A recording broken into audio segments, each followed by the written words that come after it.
Hello and welcome. Live from New Delhi, you're watching DD India Live. I'm Gautam Roy. Coming up in the next 30 minutes. A ceasefire deal between Israel and Hamas takes effect in the Gaza Strip. Israel confirms receiving a list of hostages. Donald Trump is set to return to the White House as he arrives in Washington, D.C.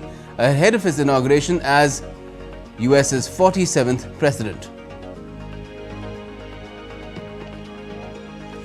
And Prime Minister Narendra Modi hails India's historic celestial achievements, including the demonstration of docking of spacecraft.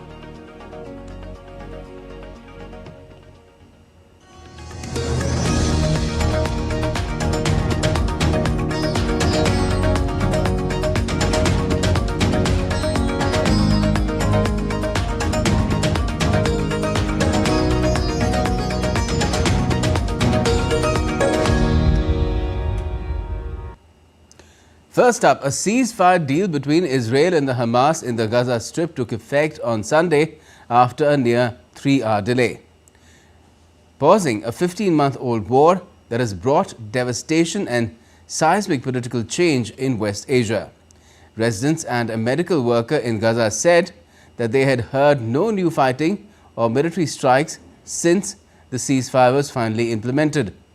Israel has confirmed receiving the names of the 3 captives to be freed on the first day of the implementation of the deal. Hamas has named 3 Israeli female hostages to be freed in Gaza as Romi Gonen, Doron Steinbrecher and Emily Damari. Meanwhile, Israel also said it received the list of the hostages and Israeli security personnel have been checking details, adding that it has begun notifying families of hostages to be released through representatives of the Israeli military.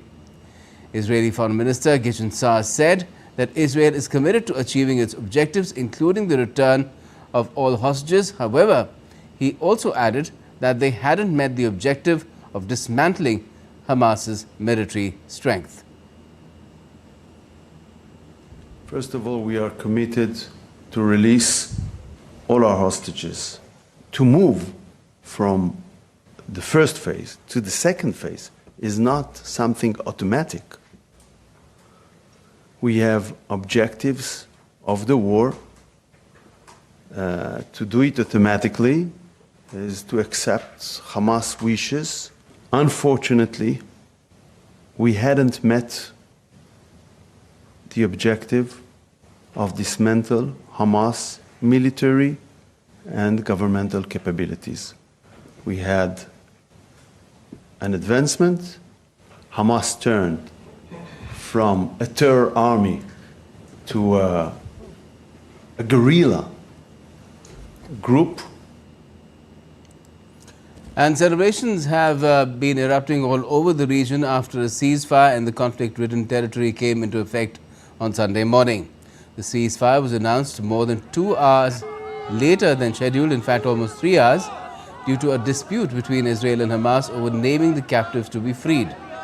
Several locals gathered in front of Al-Aqsa Hospital in Deir al-Balah celebrating the ceasefire. Also waving flags, chanting slogans, many of the displaced people were seen piled up on trucks as they began returning home. Thousands of displaced Gazans carried tents, clothes and personal belongings began heading to their homes Sunday after the long-awaited ceasefire between Israel and Hamas took effect after more than 15 months of conflict.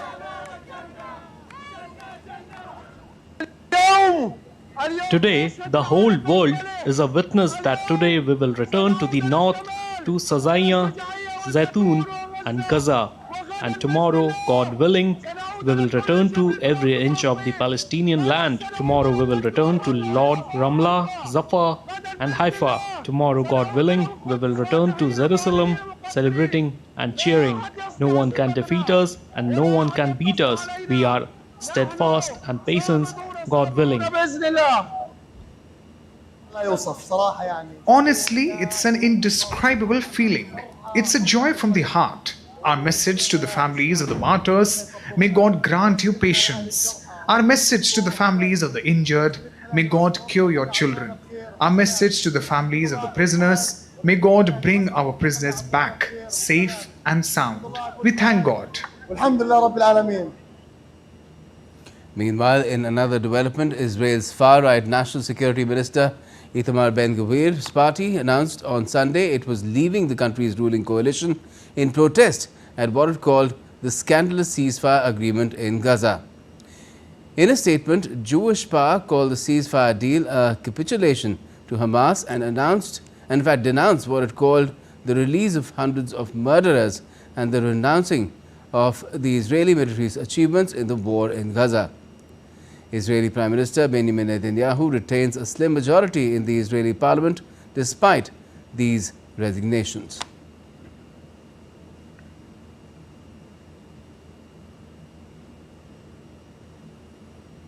Let's now take you across to DD India's Amritpal Singh for more on these developments. Hi Amrit, now a nearly 3-hour delay, but the Israeli-Hamas ceasefire has finally been implemented. But how big a challenge is it to uphold it? Oh, the whole deal is fraught with challenges, Gautam. The ceasefire itself, how much of ceasefire, what if situation gets out of hand, what if factions within there or, fringe groups attack, will the Israeli IDF show some kind of restraint, or would it be provoked into, violence or firing to contain them? So the ceasefire itself is fraught with challenges. Just before 30 minutes before the ceasefire came into effect, Philadelphia corridor, the Rafah crossing was being bombed. And if you look at the visuals emanating out of there, there are about 600 trucks still waiting on the other side of Rafah at Egypt for them to enter. In principle, they've agreed to exchange the hostages for the prisoners and do a swap deal. But, there are challenges in implementing it. It can go wrong anytime given the mistrust that exists between both sides, and both sides can go on to accusations. Look at the statements emanating out of the Israeli Prime Minister's office and also from the other side, Hamas too, saying that we'll be victorious. All kind of rhetoric is emanating. The Israeli Prime Minister saying that the US is on board and this ceasefire is temporary, and Donald Trump agrees with that, and it has been conveyed in very clear terms. And if the terms of the deal are violated, they can return to war. So there is no letdown in the rhetoric. So it is a very tentative start, and I would say the deal is fraught with challenges. But yes, in principle they've agreed, and there would be a lot of pressure, the American pressure on the Israelis and the Qatari and the Egyptian pressure on Hamas through their emissaries to keep the deal going. And given that both sides have interest in keeping the deal going, Israel wants its hostages back, Hamas is considerably weakened. So given that, they would want it to go through, but nevertheless it's fraught with challenges. Gautam?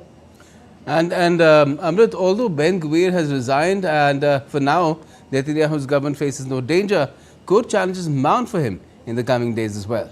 It could, because he faces a lot of opposition. Right now, he's riding the tiger. He's the one who's been able to decimate Hamas in the sense that caused considerable damage to its military leadership, to its military structure, caused considerable damage to the Hezbollah, almost decimating its top leadership, have struck Iran too. So neutralized most powerful figures within the Hamas and Hezbollah, ranging from Yahya Sinwar to Mohammad Daif to Hassan Nasrallah, to in fact toppling of Assad, though directly he did not have a role, but situation so developed that Assad was toppled. So the threat emanating from Syria, and he's bombarded those places in Syria where quarters where Iranian proxies were hiding and launching operations, anti-Israeli Israel operations.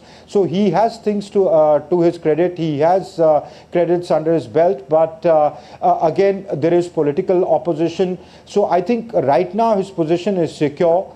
If things go awry, it could boomerang.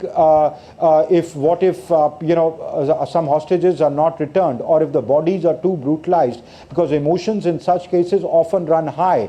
And what if it turns against the popular opinion in his country, turns against him, because he's not only under attack from the far right, though he himself comes from a right organization, a right-wing organization, the Likud party, but there are far-right parties like Ben Gvir. But they've said they realize that they are marginalized factions. Ben Gvir himself, after quitting, said that he's not trying to topple the government, and if the war resumes or the military operations resume, he might be amenable to joining the government back. So in the immediate future, his political fortune, he seems to be stable, but in the long term, his political prospects could come into danger depending upon how it all plays out. Gautam? All right. Well, we'll have to see how things play out, because right now, of course, they've said that the objective of completely obliterating Hamas has also not been achieved, and there are other perceived enemies that still lurk around, including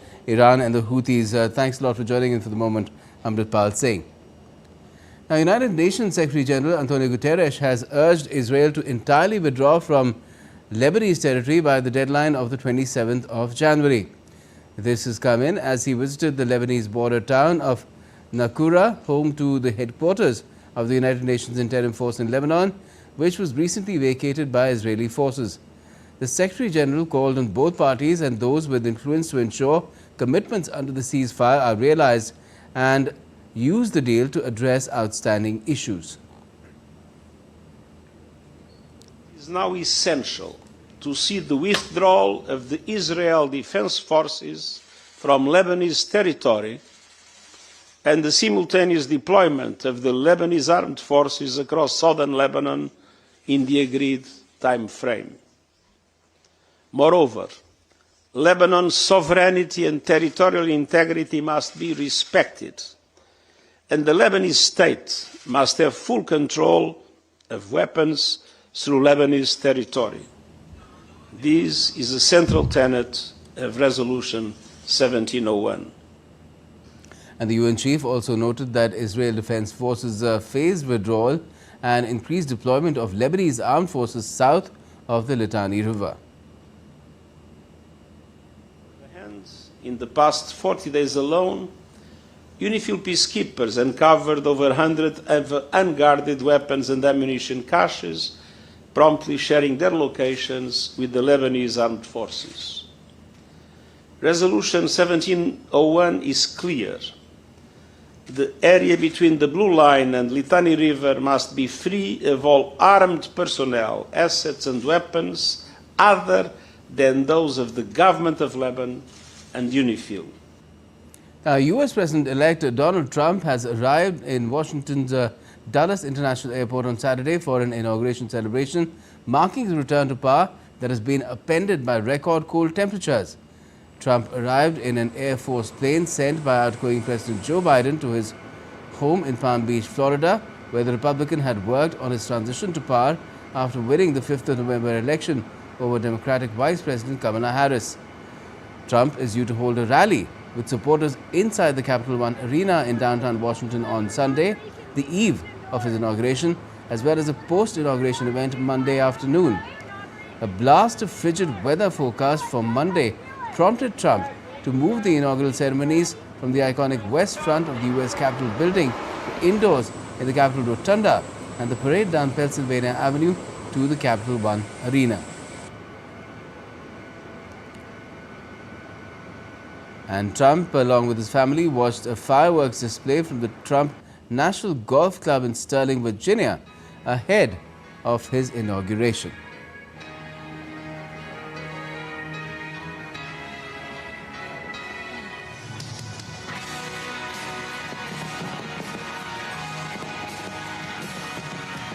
And Elvis Presley impersonator Leo Days serenaded the incoming president and the First Lady ahead of the reception for about 500 guests in fireworks display. And it posted a video on social media showing the singer crooning as the Trumps watched. Now, outgoing U.S. Ambassador to India Eric Garcetti and his family met with India's Prime Minister Narendra Modi on Sunday. U.S. Ambassador Garcetti highlighted that U.S.-India relations have reached new heights due to the efforts of Prime Minister Modi and President Biden.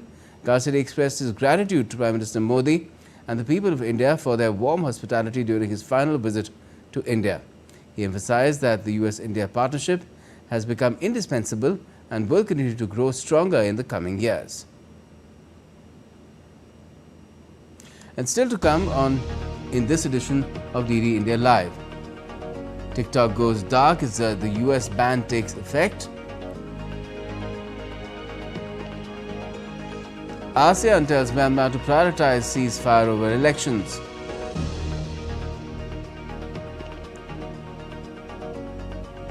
And protesters storm South Korean court after it extends the suspended President Yoon's detention.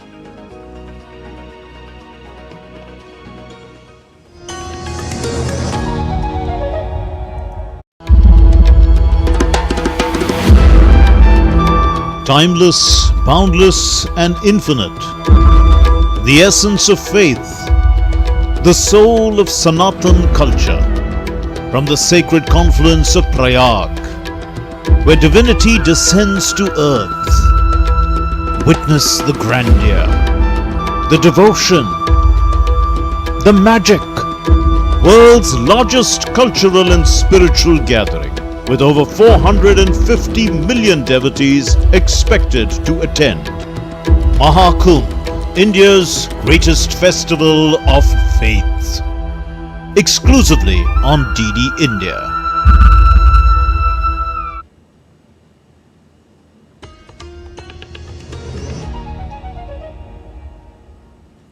Welcome back. You're watching DD India Live. I'm Gautam Roy.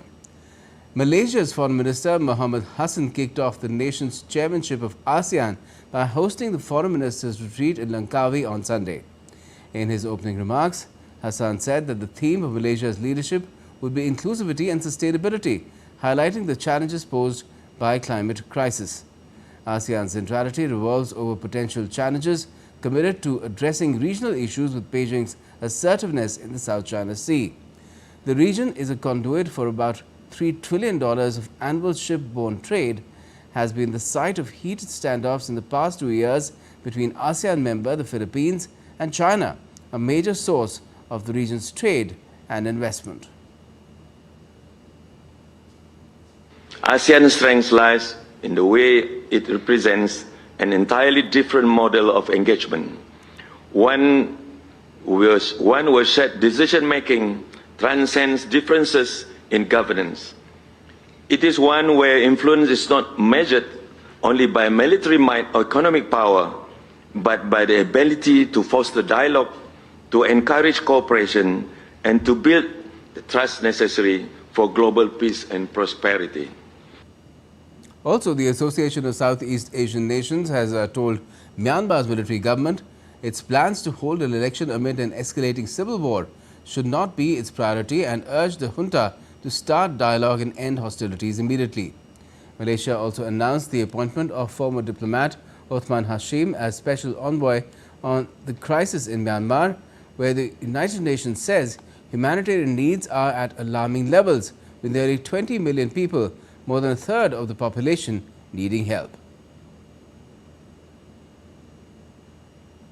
We also want to know what they have in mind. One thing that we know, that want to have election, but we told them election is not a priority at the moment. The priority now is to ceasefire and everybody have to stand down. See, that is important. And access to all segments on the humanitarian aid in Myanmar. Very simple. And I don't think that is a very difficult task for them to fulfill. Now, dozens of angry demonstrators stormed a South Korean court building on Sunday to show support for impeached President Yoon Suk Yeol. Police arrested at least 46 people who were protesting outside the entrance gate of the court. Now, this comes after the court announced its decision to extend Yoon's detention for up to 20 days.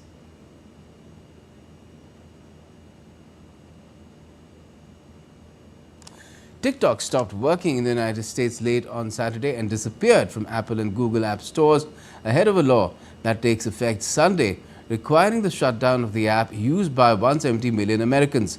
But Chinese origin company has not thrown in the towel yet, banking on the Trump 2.0 presidency to give them a break. A ban on TikTok is in effect in the US, leading to the app being shut down. The message notified users trying to use the app late on Saturday night that a law banning TikTok has been enacted in the US. Unfortunately, that means you can't use TikTok for now. We are fortunate that President Trump has indicated that he will work with us on a solution to reinstate TikTok once he takes office. Please stay tuned. Over the years, TikTok transformed from being a viral app to a US security threat. It all began in 2016 when ByteDance launched Douyin, an app for sharing short videos in China, and then next year it launched TikTok for international market. By 2020, TikTok became one of the most downloaded apps globally, and that led to its banning in United States when then President Donald Trump signed an order citing security risks. Though legal challenges delayed ban enforcement in the US, meanwhile, concerns grew over addiction and spying risks as TikTok hit 1 billion users globally in 2021. In the meantime, ByteDance started hosting US data with Oracle but faced continued scrutiny. Then came the news of Joe Biden signing a law in 2024 requiring TikTok's sale to a non-Chinese entity. Country's Supreme Court also upheld law this January only, citing national security concerns. TikTok is pinning its hope on President-elect Trump, who may intervene and bring back life to TikTok in the United States. Now, new downloads and updates will be blocked, though existing users can still access the app, but it will eventually become unusable without updates. Some users are turning to VPNs to bypass restrictions. Company's 7,000 US employees face uncertainty with fear of layoffs due to the ban. Concerned users are exploring alternatives with the Chinese social media platform Xiaohongshu or Little Red Book, seeing a surge in popularity, even becoming the most downloaded app on the US Apple Store this week. With just days to go, the fate of TikTok in the US remains uncertain. All eyes are on Washington and President-elect Trump to see if the app can survive in United States or its days are over in the US. Aarti Rana's report for DD India. And the latest is that Donald Trump has posted on his social media platform, Save TikTok. All right, while that happens, let's talk about what's happening at home. Well, India's Prime Minister Narendra Modi addressed the countrymen in the 118th edition of his monthly Mann Ki Baat program, touching upon various topics and achievements of the country, particularly in the space sector. He urged all to work towards making India the best nation. Prime Minister Narendra Modi addressed countrymen in the first episode of the year 2025 of his monthly program Mann Ki Baat. The program takes place on the last Sunday of every month. However, this time, Mann Ki Baat was broadcast a week before on the third Sunday instead, as on next Sunday, India will be celebrating its Republic Day. Prime Minister Narendra Modi paid tribute to the personalities involved in making of the country's constitution.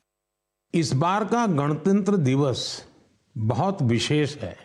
ये भारतीय गणतंत्र की 75वीं वर्षगांठ है। इस वर्ष संविधान लागू होने के 75 साल हो रहे हैं। मैं संविधान सभा के उन सभी महान व्यक्तित्वों को नमन करता हूं, जिन्होंने हमें हमारा पवित्र संविधान दिया। संविधान सभा के दौरान अनेक विषयों पर लंबी लंबी चर्चाएं हुई। वो चर्चाएं संविधान सभा के सदस्यों के विचार, उनकी वो वाणी हमारी बहुत बड़ी धरोहर है। PM Modi paid special attention to the stupendous achievements by Indian scientists in the field of space. साथियों, कुछ दिन पहले हमारे वैज्ञानिकों ने स्पेस सेक्टर में ही एक और बड़ी उपलब्धि हासिल की। हमारे साइंटिस्ट ने सैटेलाइट्स की स्पेस डॉकिंग कराई है। जब अंतरिक्ष में 2 स्पेस क्राफ्ट कनेक्ट किए जाते हैं तो इस प्रक्रिया को स्पेस डॉकिंग कहते हैं। यह तकनीक अंतरिक्ष में स्पेस स्टेशन तक सप्लाई भेजने और क्रू मिशन के लिए अहम है। भारत ऐसा चौथा देश बना है जिसने ये सफलता हासिल की है। PM Narendra Modi also acknowledged the fact that the initiative of Startup India completed 9 successful years and how the campaign has reached every nook and corner of the country.